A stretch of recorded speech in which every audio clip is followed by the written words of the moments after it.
බංගලාදේශ කණ්ඩායම සහ එක්සත් අරාබි එමිරාජ්‍ය කණ්ඩායම අතර පැවති 20-20 තරග තුන නිමාවට පත් වුණා. මේ තරගාවලිය පිළිබඳව හැමෝම කතා කරන තරගාවලියක් බවට පත් වුණා. ඊට හේතුව එක්සත් අරාබි එමිර් කණ්ඩායම බංගලාදේශයට එරෙහිව 20-20 තරග 3-2ක් ජයග්‍රහණයක් කිරීම. ඉතින් 3-2 ජයග්‍රහණයක් කියන්නේ මේ තරගාවලියේ කුසලානය හිමිවන්නේ එක්සත් අරාබි එමිරාජ්‍යයට. ඉතින් මේ තරග තුන පිළිබඳව කතා කරොත් පළමු තරගය ජයග්‍රහණය කරේ බංග්ලාදේශ කණ්ඩායම, දෙවන තරගය ජයග්‍රහණය කරේ එක්සත් අරාබි එමිරාජ්‍ය. මේ දෙවන තරගයේ වාර්තාවකුත් තියෙනවා. මොකද මේ දෙවන තරගයේ මුලින්ම පන්දුවට පහර දුන්නේ බංග්ලාදේශ කණ්ඩායම. ඔවුන් කඩලු 5ක් දැවී ලකුණු 205ක් රැස් කරා.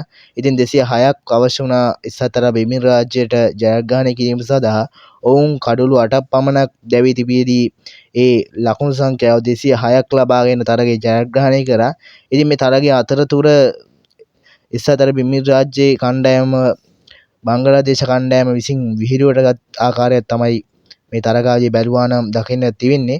ඉතින් තරගාවලිය එක්සත් අරාබි එමිරාජ්‍ය කණ්ඩායම අවසානයේ ජයග්‍රහණය කර පසු බංග්ලාදේශ කණ්ඩායම විහිළුවටගත් බව තමයි පෙනෙන්න තියෙන්නේ.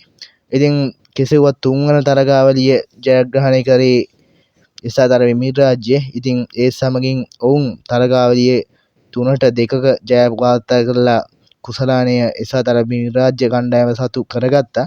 ඉතින් බංග්ලාදේශ කණ්ඩායම සහ එක්සත් අරාබි එමිරාජ්‍ය කණ්ඩායම අතර මීට පෙර පැවති එක් තරගාවලියකවත් එක්සත් අරාබි එමිරාජ්‍ය කණ්ඩායම 3-2ක ජයග්‍රහණයක් වාර්තා කළා නැහැ. ඉතින් පළමු වතාවට තමයි මෙවැනි ජයග්‍රහණයක් උන්ට ලබා ගන්න අවස්ථාවක් ලැබුණේ. ඉතින් තවත් මේ වගේ අලුත් වීඩියෝකින් හමු වෙමු.